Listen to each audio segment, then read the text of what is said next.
हाम्रो भालेढुङ्गाको पहिलो यात्रा है। यहाँबाट त यस्तो सुन्दर दृश्यहरू देखिँदो रहेछ। हेर्नुहोस् हिमालहरू है, वारिपारि एकदमै हिउँले ढाकेको होइन। अनि यहाँ हामी पुगेपछि हामी सबैजनाले अब टेन्ट नलागेको कारण यस्तो भयो। फुक्नु त फेरि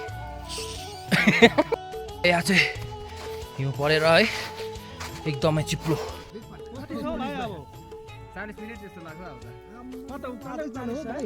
अब यिनीमा थियो पुग्यो दामी छ अब दामी छ माथि दामी मौसम पनि दामी भएको छ आज चाहिँ मजा आयो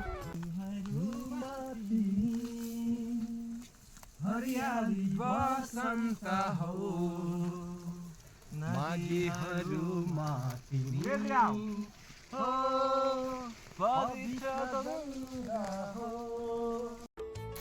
अब चाहिँ हामी लगभग आफ्नो गन्तव्यमा पुग्नु लागिरहेछौँ है त गाइस।